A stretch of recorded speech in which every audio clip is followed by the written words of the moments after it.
All right, so let's get it going. Hey everyone, this is my recap of Nigeria today, so to speak. Let's just say Nigeria today and track back to electioneering, let's say 2 months before elections. That would be December last year. I think things were really hotting up at that time.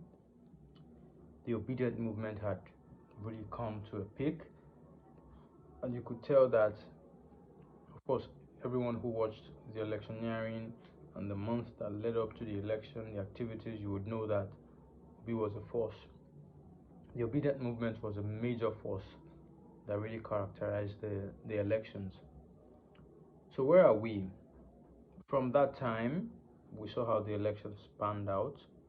During the electioneering, my understanding or my position on how things were going, I think Obi was is still populist, but he was the beacon of hope for many Nigerians. You know, I still don't think he what I would have done, but again, this government is 3 months in, but I'm trying to establish my position during the electioneering. I did not hear the solutions from him. I could hear that he inspired hope. He inspired hope, but it wasn't really hitting it for me.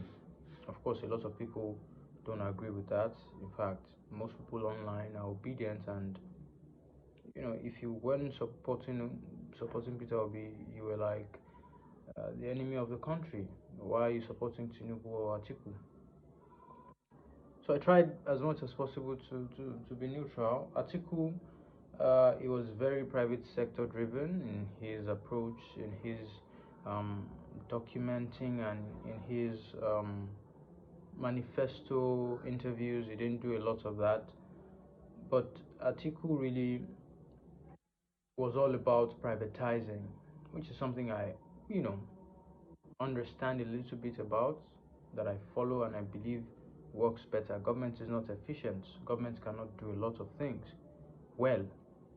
They can't do some at all. Some of the things they're doing, they're doing a very terrible job at it. So I always trust the private sector better. Again, these are tiny eggshells. This is like walking on eggshells, because you really could get things wrong if you don't handle them properly on the private sector end too, especially how you relate public matters with private sector. So that's that for Atiku. You know, I would just say I was comfortable with either of Atiku or Tinubu, and more importantly because at the time, again, I was wrong. At the time, I did not see OP winning. Labour did not have a structure, quote unquote, but the movement grew and grew. So, in retrospect, maybe I would have considered, but at the same time, like I said, Obi wasn't. All Obi has going or had going was that he has good intentions. You can tell from his history. You can tell from his. This is funny because you're going to be like, if you know he has that, why not just follow him? But there's always more to it than that. So yeah, he has good intentions. He sounds, and I believe he is compassionate, and that's how lots of people believe he's going to do well. I do not always think that works. I think you can mean well, but not know how to go about things. Fast forward to the elections, the process of the electioneering. There were skirmishes here and there. There was the issue with the server, the other issues, intimidation of voters in Lagos and in other places, racketeering and destabilization in river states and some parts of southeast, and all of that. My position on the election generally is that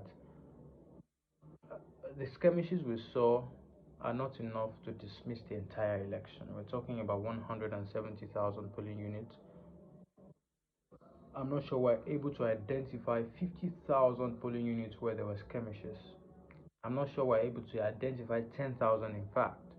So all that happened in those quote unquote 5,000 or 10,000 polling units,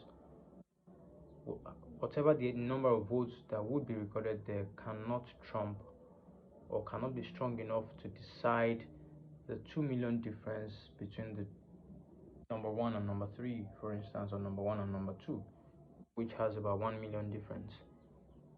So if the skirmishes are insignificant, then the election was quote unquote not perfect, was not the best it could be, but all the questions around it, when answered, do not impact the results. The bigger question, which is an allegation really, is that INEC tinkered with its server or with its system to rig the election for Tinubu. This is a notion, this is an allegation from mostly the Labour Party and I think the PDP as well. That is not strong enough because how do you explain that INEC and Tinubu or INEC and the APC work together? I do not think at this point in INEC's life they would do that. But even if they did, would they give Kano to would they give Kano to NNPP, give Lagos to B, and tinker with those numbers in such? What about the states where Obi won? They just tinkered and said, okay, this should go this way. So if people think there was some conspiracy where INEC worked to write the results or to manipulate, I think that's the optics don't show that.